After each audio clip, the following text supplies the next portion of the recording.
जहां cough syrup को लेकर लगातार हंगामा मचा हुआ है। 9 बच्चों की मौत का ये मामला है। मोहन सरकार ने कफ सिरप के पूरे बैच पर रोक लगा दी है। जांच में किसी भी सैंपल में नहीं मिला है कुछ संदिग्ध। राष्ट्रीय रोग नियंत्रण केंद्र इसकी जांच कर रहा है। 1420 बच्चों की लिस्ट, सभी की मॉनिटरिंग लगातार की जा रही है।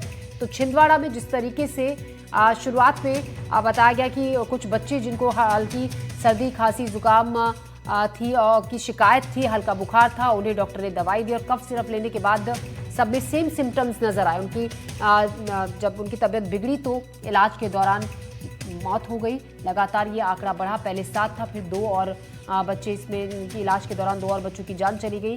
किडनी फेल होने के चलते इन बच्चों की जान चली गई। तो उस कफ सिरप को लेकर सवाल उठ रहे हैं जो इन बच्चों को डॉक्टर ने इनकी जांच के बाद दिया था।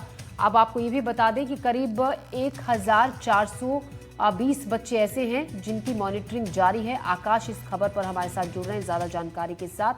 आकाश, ये बड़ा अपडेट इस मामले में आया है। बताया ये जा रहा है कि जो जांच के लिए जो सैंपल लिए गए थे उनमें कहीं कुछ भी संदिग्ध नहीं मिला है। राष्ट्रीय रोग नियंत्रण इस मामले की जांच कर रहा है।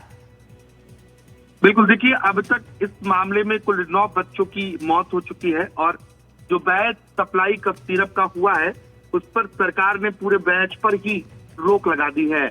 दिल्ली में CDSCO, पुणे में वायरोलॉजी इंस्टीट्यूट और मध्य प्रदेश सरकार ने 9 सैंपल की जांच पूरी कर ली है। किसी सैंपल में कुछ संदिग्ध अब तक नहीं पाया गया है।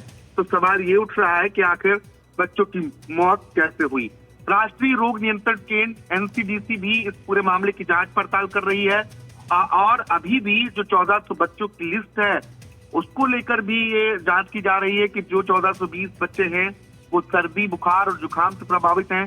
2 कप सिरप का नाम जो अब तक सामने आ रहा है उसमें कोल्ड ड्रिप चेन्नई और नेक्सा DS हिमाचल में बनता है। इन्हें प्राइवेट प्रैक्टिस करने वाले सरकारी डॉक्टर ने अपने परिचय में लिखा है और पहला संदिग्ध मामला इस मामले में 24 अगस्त को सामने आया था और पहली मौत 7 सितंबर को हुई थी। जो जानकार है, एक्सपर्ट है, वो ये भी मानते हैं कि जो रीनल इंजरी होती है वो इस मामले में संभव हो सकती है। कई बार अत्यधिक जो मेडिकेशन है वो दिए जाने की वजह से ये हो सकता है, या फिर जो मेडिकेशन उन्हें दिया जा रहा है, किसी मेडिसिन में अगर एक्स्ट्रा सब्सटेंस पाए जाते हैं, जरूरत से ज्यादा सब्सटेंस पाए जाते हैं तो उससे भी फेल्यूर का चांसेस बढ़ता है।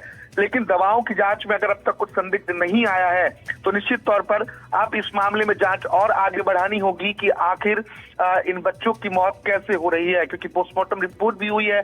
ऐसे में पोस्टमार्टम रिपोर्ट और तमाम अन्य जांचों के आधार पर यह पता लगाया जाना जरूरी है कि आखिर किस तरीके से किडनी फेल्योर के मामले सामने आ रहे हैं।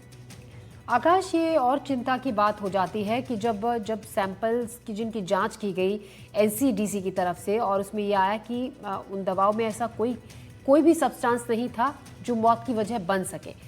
अब ऐसे में और 1420 बच्चे बाकी हैं जिनको अंडर ऑब्जर्वेशन रखा गया है, जिनमें सेम सिम्टम्स थे और उनका ट्रीटमेंट चल रहा है। वहां से फिलहाल क्या ताज़ा जानकारी है?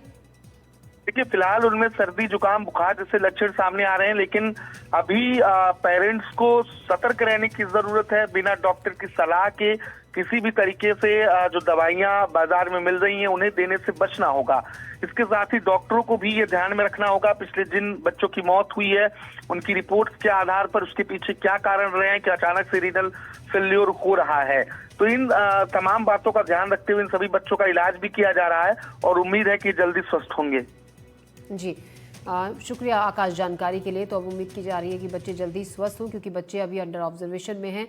लेकिन बड़ी बात ये कि जांच में उन सैंपल्स, दवाओं के सैंपल में ऐसी कोई बात नहीं सामने आई है जो मौत की वजह बच्चों की बन सके। फिलहाल खबरों में हम बढ़ते हैं आगे।